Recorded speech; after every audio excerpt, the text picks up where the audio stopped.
নমস্কার, নক্ষত্র দিশারিতে আপনাকে স্বাগত। আপনি কি বৃশ্চিক রাশি বা বৃশ্চিক লগ্নের মানুষ? গত ২ মাস ধরে আপনি মানসিক চাপের মধ্যে ছিলেন। মনে হয়েছে সবকিছু আপনার বিরুদ্ধে যাচ্ছে। ফেব্রুয়ারি মাসটা ছিল অস্থিরতায় ভরা, আর মার্চ মাস একটা কঠিন লড়াইয়ের মতন কেটেছে। রাহু চতুর্থ ঘরে থাকার জন্য পরিবারে অশান্তি, মায়ের স্বাস্থ্য নিয়ে চিন্তা সবকিছু আপনাকে ভেতর থেকে নাড়িয়ে দিয়েছে। অন্যদিকে শনি মহারাজ পঞ্চম ঘরে মীন রাশিতে থাকার ফলে আপনাদের প্রেম সম্পর্কে দূরত্ব বেড়েছে, পড়াশোনায় বাধা হয়েছে। এইসব সমস্যা আপনাকে থামিয়ে রাখার চেষ্টা করেছে। কিন্তু এবার সেই সময় শেষ হতে চলেছে। ১৪ই এপ্রিল থেকে ১৫ই মে পর্যন্ত সূর্য মেষ রাশিতে অবস্থান করবে। আর এই গোচর বৃশ্চিক রাশি বা বৃশ্চিক লগ্নের জাতক জাতিকাদের জন্য নিয়ে আসছে এক নতুন সূচনা, এক মহাবিজয়ের যাত্রা। হ্যাঁ, আপনি ঠিকই শুনছেন। যে কষ্ট আপনি এতদিন সহ্য করেছেন তার ফল এবার আপনি পেতে চলেছেন। এই সময়ে আপনার জীবনে কি পরিবর্তন আসতে চলেছে? কোথায় পাবেন সাফল্য আর কোথায় থাকতে হবে সতর্ক? সবকিছু বিস্তারিত জানাবো আজকের এই ভিডিওতে। তাই ভিডিওটি একদম শেষ পর্যন্ত দেখুন। বর্তমানে রাহু আপনাদের চতুর্থ ঘরে রয়েছে, কুম্ভ রাশিতে রয়েছে। রাহুর প্রভাবে মায়ের স্বাস্থ্য নিয়ে আপনাদের উদ্বেগ রয়েছে। পরিবারের মধ্যে একটা অশান্তি কাজ করছে। আপনাদের মানসিক শান্তিরও অভাব দেখা গেছে রাহু চতুর্থ স্থানে থাকার জন্য। শনি মহারাজ পঞ্চম স্থানে মীন রাশিতে থাকার ফলে আপনাদের হায়ার স্টাডিতে বাধা রয়েছে, প্রেম সম্পর্কে শিথিলতা রয়েছে, শেয়ার মার্কেটের পতন রয়েছে, অনেক বড় ক্ষতি আপনারা সামলেছেন। এদিকে আপনাদের কর্মস্থলে শত্রুদের চক্রান্ত এবং একাকিত্বের এই অন্ধকার যাত্রার এবার চূড়ান্ত সমাপ্তি ঘটে চলেছে সূর্যর মেষ রাশিতে আসার ফলে। মেষ রাশি হলো সূর্যের উচ্চস্থ ঘর। ১৫ই মে পর্যন্ত সূর্য মেষ রাশিতে অবস্থান করবে। বৃশ্চিক রাশি বা বৃশ্চিক লগ্নের মানুষদের মেষ রাশি ষষ্ঠ স্থানে পড়ে। ষষ্ঠ স্থান হলো রোগ, ঋণ, শত্রু, প্রতিযোগিতার ঘর। এখানে আপনাদের দশম অধিপতি ষষ্ঠ স্থানে আসায় এবং উচ্চস্থ অবস্থায় আসায় এক পরম শক্তিশালী যোগ সৃষ্টি হয়েছে। সকলেই বলে ষষ্ঠ ঘর খারাপ ঘর, একটা উপচয় ভাব, রোগ, ঋণ, শত্রুর ঘর। কিন্তু ষষ্ঠ ঘরে আপনাদের দশমপতি উচ্চস্থ অবস্থায় আসছে। আপনাদের সময়ের সাথে সাথে এক মহাশক্তি দেবে এবং নতুন অধ্যায়ের সূচনা করবে আপনাদের দশমপতি সূর্য। কর্মবিজয়ের রাজযোগ তৈরি হয়েছে দশমপতি ষষ্ঠ স্থানে অবস্থানের জন্য। কর্মের রাজা সূর্য আপনাদের দশম ঘরের অধিপতি। দশম ঘর হলো কেরিয়ার, যশ, সরকারের ঘর, মান সম্মান, ক্ষমতার আধিপত্যের ঘর হচ্ছে দশম ঘর। দশমপতি আপনাদের ষষ্ঠ ঘরে আসছে। ষষ্ঠ ঘর হলো শত্রুর ঘর, প্রতিযোগিতার ঘর, গুপ্ত শত্রু, রোগ ঋণের ঘর। এখন এই শত্রুর ঘরে বা ষষ্ঠভাবে আপনাদের দশমপতি উচ্চস্থ অবস্থায় আসার জন্য শত্রু নাশ রাজযোগ কিন্তু সৃষ্টি হয়েছে।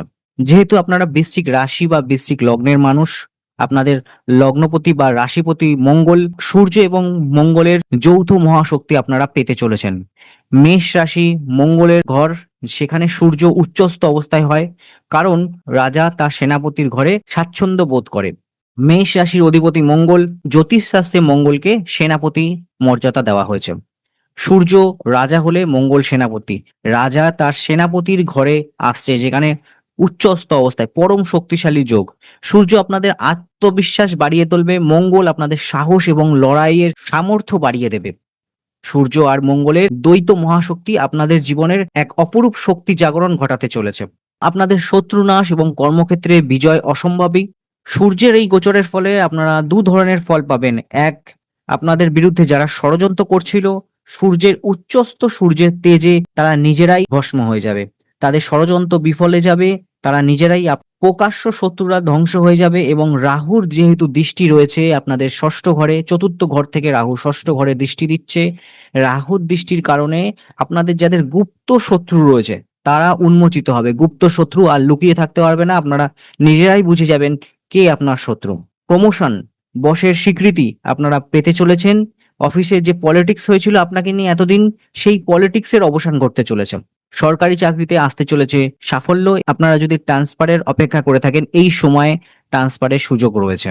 এবার আপনাদের আসল রূপের কিন্তু প্রকাশ ঘটবে। আপনাদের যে স্বাভাবিক তীব্রতা এবং রহস্যময় শক্তি বহুগুণ বৃদ্ধি পেতে চলেছে সূর্যের মেষ রাশিতে থাকার জন্য।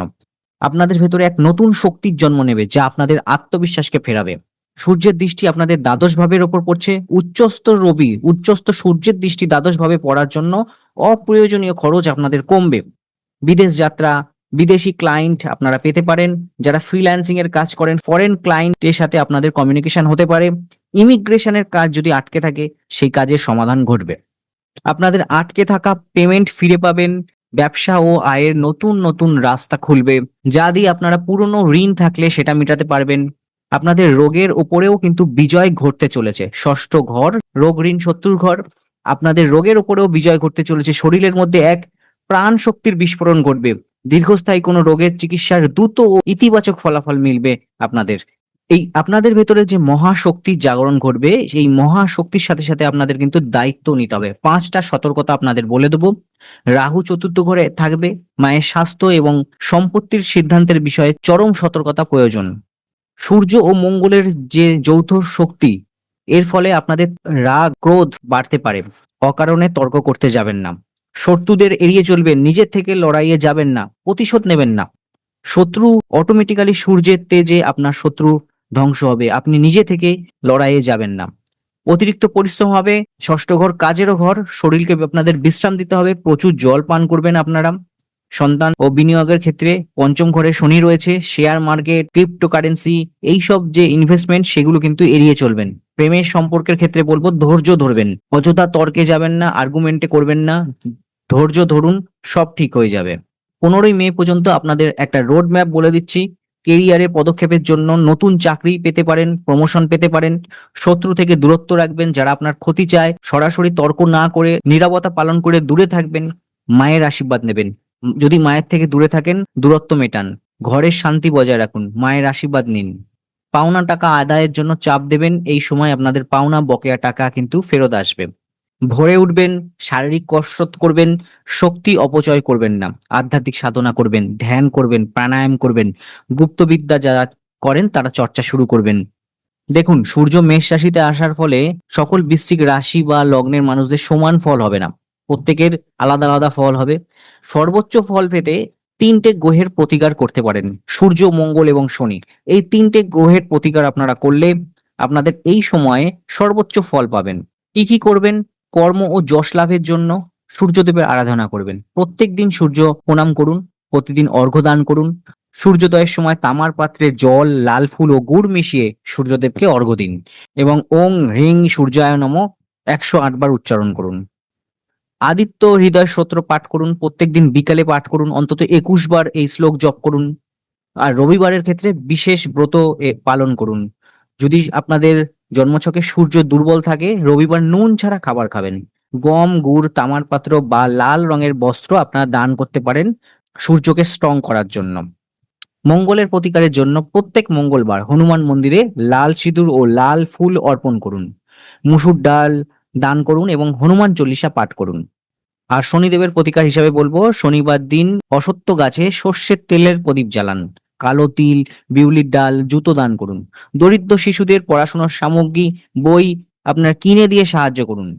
রাহুর উপায়ের জন্য বলবো, বাড়িতে প্রত্যেক দিন সন্ধ্যায় গুগলের ধূপ জ্বালান। মা দুর্গার আরাধনা করুন।